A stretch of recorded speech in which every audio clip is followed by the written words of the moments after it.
శ్రీమాత్రే నమః. ఓం నమో నారాయణాయ. కలియుగ ప్రత్యక్ష దైవమైన శ్రీ వెంకటేశ్వర స్వామి కొలువైన ఆనంద నిలయం చుట్టూ అంగప్రదక్షిణ చేసే మహద్భాగ్యం స్వామివారు కల్పించారు. ముందుగా అంగప్రదక్షిణ సేవకి టికెట్ ఎలా బుక్ చేయాలో తెలుసుకుందాం. తరువాత అంగప్రదక్షిణ సేవ ఎక్స్పీరియన్స్ని షేర్ చేసుకుంటాను. తిరుపతి దేవస్థానం వాళ్ళు 3 months ముందు ప్రీ బుకింగ్లో ఆర్జిత సేవ మరియు స్పెషల్ సేవల యొక్క టికెట్స్ని రిలీజ్ చేయడం జరుగుతుంది. అందులో భాగంగానే అంగప్రదక్షిణ సేవ టికెట్ కూడా రిలీజ్ చేస్తారు. జూలై నెలకు సంబంధించిన అంగప్రదక్షిణ టికెట్లు ఏప్రిల్ 22వ తేదీ తెల్లవారుతో 10 గంటలకు రిలీజ్ చేయడం జరుగుతుంది. టీటీడీ దేవస్థానం యొక్క యాప్ను డౌన్లోడ్ చేసుకోండి లేదా వెబ్ బ్రౌజర్లో ఓపెన్ చేసుకొని ముందుగా లాగిన్ అయి ఉండండి. అట్లీస్ట్ ఒక 5 minutes బిఫోర్ లాగిన్ చేయడం ద్వారా కొంచెం ఫాస్ట్గా పోర్టల్లోకి ఎంటర్ అవ్వగలుగుతాము. కరెక్ట్గా 10 o'clockకి టికెట్స్ ఓపెన్ అవుతాయి. ముందుగా వర్చువల్ క్యూ టైమింగ్ లైన్ పోతుంది. ప్రతి శుక్రవారం అంగప్రదక్షిణ సేవ ఉండదు. మరియు ప్రత్యేక పర్వదినాలలో అంగప్రదక్షిణ సేవని రద్దు చేస్తారు. వీకెండ్స్ కాకుండా వీక్ డేస్లో టికెట్ దొరికే ఛాన్సెస్ ఎక్కువ ఉంటాయి. ముందుగా డేట్ సెలెక్ట్ చేసుకొని మీ యొక్క ఆధార్లో ఉన్న నేమ్ మరియు ఏజ్ని కరెక్ట్గా ఎంటర్ చేసి టికెట్ని బుక్ చేయడమే. పేమెంట్ ఉండదు కాబట్టి టికెట్స్ చాలా ఫాస్ట్గా కంప్లీట్ అయిపోతాయి. ప్రతిరోజు 750 టికెట్స్ రిలీజ్ చేయడం జరుగుతుంది. ఒక శనివారం మాత్రం 700 టికెట్సే రిలీజ్ చేస్తారు. లైఫ్ టైంలో ఒకసారైనా ఎక్స్పీరియన్స్ చేయాల్సిన దర్శనం. ఇంకా నా యొక్క అంగప్రదక్షిణ సేవ ఎక్స్పీరియన్స్ను తెలియజేస్తాను. తిరుమల యాత్ర ముందుగా మన గ్రామ దేవతను దర్శించి ఆ తర్వాత తిరుచానూరులో వెలసిన శ్రీ పద్మావతి అమ్మవారిని దర్శించుకొని కొండపైకి వెళ్ళి వరాహస్వామి దర్శనం చేసుకొని పుష్కరిణిలో స్నానం చేసి ఆ తర్వాత వెంకటేశ్వర స్వామి దర్శనం చేయడంతో తిరుమల యాత్ర పూర్తి అవుతుంది. టికెట్లో వైకుంఠం 1 దగ్గర 1 o'clock రిపోర్టింగ్ టైం ఇచ్చుంటారు. 12 o'clockకి మనం స్వామివారి పుష్కరిణి దగ్గర అంగప్రదక్షిణ టికెట్స్ కలవారిని మాత్రమే పుష్కరిణిలోకి అలో చేస్తారు. ఇక పుష్కరిణిలో స్నానం చేసి ఆ తర్వాత తడి బట్టలతో స్వామివారి పుష్కరిణి స్నానం 12 గంటలకు చేస్తాం కాబట్టి వరాహస్వామి ఆలయం క్లోజ్ చేయబడుతుంది. ముందుగా స్వామివారిని దర్శించుకొని ఆ తర్వాత పుష్కరిణిలో స్నానం ఆచరించి సుపదం ఎంట్రీ ద్వారా వైకుంఠం క్యూ కాంప్లెక్స్ 1 దాటుకొని ముందరికి వెళితే ఏటీసీ సర్కిల్ ఉంటుంది. అక్కడ అంగప్రదక్షిణ టికెట్స్ని అలో చేస్తారు. మీరు వెళ్ళినప్పుడు అక్కడ ఎంప్లాయీస్ని ఎవరినైనా కనుక్కొని కన్ఫామ్ చేసుకోండి. ఎందుకంటే ఏటీసీ సర్కిల్ దగ్గర సుప్రభాతం మరియు తోమాల సేవ టికెట్స్ హోల్డర్స్ వెయిట్ చేస్తూ ఉంటారు. కాబట్టి ఏటీసీ సర్కిల్ నుండి వైకుంఠం క్యూ కాంప్లెక్స్ 1 ద్వారా మనం స్వామివారి దర్శనానికి అలో చేయబడతాము. 12:30 కల్లా ఏటీసీ సర్కిల్ దగ్గరికి రీచ్ అయిపోవాలి. 1 o'clockకి ఫస్ట్ లేడీస్ని లైన్లోకి అలో చేస్తారు. ఆ తర్వాత జెంట్స్ని అలో చేస్తారు. కరెక్ట్గా 3 o'clockకి స్వామివారి ప్రధాన ద్వారం ఓపెన్ చేసి అర్చకులు లోపలికి వెళ్తారు. ఆ తర్వాత సుప్రభాతం టికెట్ హోల్డర్స్ను ముందుగా లోపలికి సెండ్ చేసిన తర్వాత లేడీస్ని లోపల పంపించడం జరుగుతుంది. ఫస్ట్ లేడీస్ వెళ్ళి స్వామివారి ఆనంద నిలయం చుట్టూ అంగప్రదక్షిణ సేవ చేసి వారు బయటకు వచ్చిన తర్వాత జెంట్స్ని అలో చేస్తారు. జెంట్స్లో స్టార్టింగ్ ఒక 100 మెంబర్స్లో వెళ్ళగలిగితే స్వామివారి సుప్రభాత సేవలో జరిగే ప్రతి ఒక్కటి బయట నుంచి చూడవచ్చు.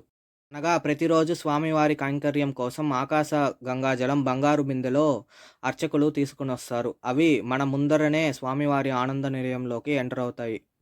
స్వామివారి ఆలయంలో ఉన్న వైకుంఠ ద్వారం దగ్గర నుండి హుండీకి ముందు ఉన్న లక్ష్మీదేవి అమ్మవారి ఉన్న చోటు వరకు అంగప్రదక్షిణ చేయడం జరుగుతుంది. అంగప్రదక్షిణ చేసిన తర్వాత మనల్ని కళ్యాణోత్సవ మండపంలో వెయిట్ చేపిస్తారు. ఇంకా ఆ పాటికి సుప్రభాత సేవ పూర్తి అవుతుంది. తర్వాత తోమాల సేవలో భాగంగా స్వామివారికి అలంకరించబడే పుష్పమాలికలను గజస్తంభానికి ప్రదక్షిణగా జేయంగార్లు మరియు అర్చకులు తీసుకుని వెళ్తారు. మనం ఫస్ట్ 100 మెంబర్స్లో ఉంటే స్వామివారి తోమాల సేవకు తీసుకువెళ్ళే గజమాలలు మరియు స్వామివారి అర్చనకి ఉపయోగించే తులసీ దళాలను దర్శించవచ్చు. ఇక సుప్రభాత సేవ ముగిసేటప్పటికే లేడీస్ని దర్శనానికి అలో చేసి వాళ్ళు దర్శనం అయ్యి బయటకు వచ్చిన తర్వాత జెంట్స్ని అలో చేస్తారు. తోమాల సేవ టికెట్ హోల్డర్స్ కూర్చున్న తర్వాత జెంట్స్ని అలో చేయడం జరుగుతుంది. మనం ఎంత ఫాస్ట్గా వెళితే అంత ఫాస్ట్గా స్వామివారి విశ్వరూప దర్శనం కలుగుతుంది. విశ్వరూప దర్శనం అనగా స్వామివారికి బంగారు ఆభరణాల అలంకారం మాత్రమే ఉంటుంది. పుష్పమాలికలు అలంకరించక ముందు స్వామివారి దర్శనం కలుగుతుంది. ఇక స్వామివారిని దర్శనం చేసుకొని బయటకు వస్తే లడ్డూ ప్రసాదం ఇస్తారు. ఆ తర్వాత అంగప్రదక్షిణ టికెట్‌కు ఒక ఫ్రీ లడ్డు కూడా ఇవ్వబడుతుంది. లైఫ్ టైమ్‌లో ఒక్కసారైనా అంగప్రదక్షిణ సేవను ఎక్స్‌పీరియన్స్ చేయాలి. ఇందాక చెప్పట్టే స్వామివారి పుష్కరిణిలో స్నానం ఆచరించిన తరువాత కరెక్ట్‌గా 3:00కి సుప్రభాతం స్టార్ట్ అవుతుంది. మనకి మైక్స్‌లో క్లియర్‌గా వినబడుతుంది. కరెక్ట్‌గా 3, 4 అనుకుంటా స్వామివారి మహాద్వారంలోకి ప్రవేశించాను. ఆ తర్వాత లోపలికి వెళ్ళి ధ్వజస్తంభం దగ్గర వెయిట్ చేశాము. సుప్ స్వామివారి సుప్రభాతాన్ని పూర్తిగా నేర్చుకొని వెళ్ళండి. ఎందుకంటే అక్కడ పండితులు సుప్రభాతం చదువుతూ ఉంటే మనం కూడా వాళ్ళతో పాటు కలిసి స్వామివారికి సుప్రభాతాన్ని విన్నపించే మహద్భాగ్యం. ఇక వెండి వాకిలి దాటుకొని లోపలికి వెళ్ళగానే లేడీస్ అంగప్రదక్షిణ చేస్తున్నారని జెంట్స్ స్టార్టింగ్‌లో నేను 50 మెంబర్స్‌లో ఉన్నా కాబట్టి అలానే నిలబెట్టేశారు. స్వామివారి గోపురాన్ని చూస్తూ సుప్రభాతం ఆల్మోస్ట్ 50% దాకా విన్నపించాము. ఆ తర్వాత అంగప్రదక్షిణ చేయడం మొదలుపెట్టాను. అంగప్రదక్షిణ చేయడానికి వెళ్ళినప్పుడే కరెక్ట్‌గా వైకుంఠ ద్వారం దగ్గర ఆకాశగంగా జలాన్ని తీసుకొని వెళ్ళడానికి కరెక్ట్‌గా నన్ను స్టాప్ చేశారు. నా ముందరే ఆకాశగంగా జలం పాస్ అయ్యి అయ్యవార్లు లోపలికి తీసుకొనెళ్లారు.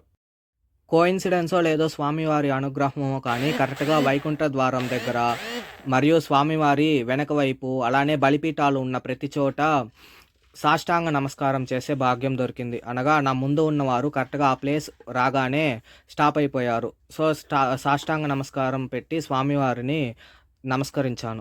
ఇంకా జెంట్స్‌ని కళ్యాణోత్సవ మండపంలో వెయిట్ చేపిస్తారు. ఆ టైంలో మనం స్టార్టింగ్ ఒక 50-100 మెంబర్స్‌లో ఉంటే స్వామివారి కైంకర్యానికి తీసుకువెళ్ళే తోమాలలను దర్శించవచ్చు. తోమాల సేవ టికెట్ హోల్డర్స్‌ను కూర్చోబెట్టిన తరువాత జెంట్స్‌ని దర్శనానికి అలో చేయబడతారు. స్టార్టింగ్‌లో వెళ్తే స్వామివారి విశ్వరూప దర్శనాన్ని చూడవచ్చు. నాకు స్వామివారి విశ్వరూప దర్శనమే కలిగింది. స్వామివారికి ఆ రోజు మ్యాంగో యెల్లోకి మెరూన్ కలర్ బార్డర్‌తో వస్త్రాన్ని అలంకరించున్నారు.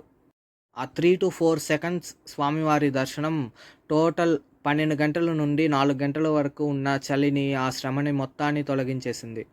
ఇక నేను దర్శనం చేసుకొని బయటకు వచ్చి విమాన వెంకటేశ్వర స్వామిని దర్శనం చేసుకుంటూ ఉంటే స్వామివారి అర్చనలో భాగంగా తిరుపావైలోని ఆఖరి 2 పాశురాలను స్వామివారికి మంత్రపుష్పంలో భాగంగా విన్నపించారు. స్వామివారులతో పాటు నాకు వచ్చిన తిరుపావై పాశురాలను స్వామికి విన్నపించే భాగ్యం కలిగింది. మనం తీర్థం తీసుకునే ప్లేస్‌లో ఆంజనేయ స్వామి, గరుడాళ్వార్లు ఉంటారు. ఆంజనేయ స్వామి తిరుమలలో చాలా డిఫరెంట్‌గా ఉంటారు. ఉత్సవమూర్తి. రామానుజాచార్యుల వారి సన్నది, అలానే నరసింహస్వామి వారి సన్నది ఎర్లీ మార్నింగ్ సుప్రభాతం టైంలో ఓపెన్‌లో ఉంటుంది. స్వామివార్లను కూడా సేవించవచ్చు. ఇది నా యొక్క ఎక్స్‌పీరియన్స్. అంగప్రదక్షిణ సేవ ఎక్స్‌పీరియన్స్ చేసిన ప్రతి ఒక్కరికి నేను చెప్పిన పాయింట్స్ ఖచ్చితంగా కనెక్ట్ అవుతుంది. స్వామివారికి 7వ శనివారాల పూజను ప్రారంభించాను. కరెక్ట్‌గా 7వ శనివారం తెల్లవారుజామున స్వామివారికి అంగప్రదక్షిణ చేసే మహద్భాగ్యం కలిగింది. ఇంటికి వచ్చి స్వామివారికి 7వ వార పూజను పూర్తి చేశాను. రీసెంట్‌గా ట్రెండ్ అవుతున్న స్వామివారి దోస ప్రసాదం. నేను పుష్కరిణిలో స్నానం చేయడానికి వెళ్ళే ముందు వరాహస్వామిని బయట నుండి మాడవీధిలో నుండి దర్శనం చేసుకోవడానికి వెళ్ళాను. అప్పుడు అక్కడున్న పోలీస్ ఆఫీసర్ స్వామివారి దోస ప్రసాదాన్ని ఇచ్చారు. స్వామివారి జయ విజయాలలో ఎవరో ఒకరు వచ్చి స్వామివారి ప్రసాదాన్ని అందించారని చాలా ఆనందపడ్డాను. ఓం నమో నారాయణాయ. Thank you for watching.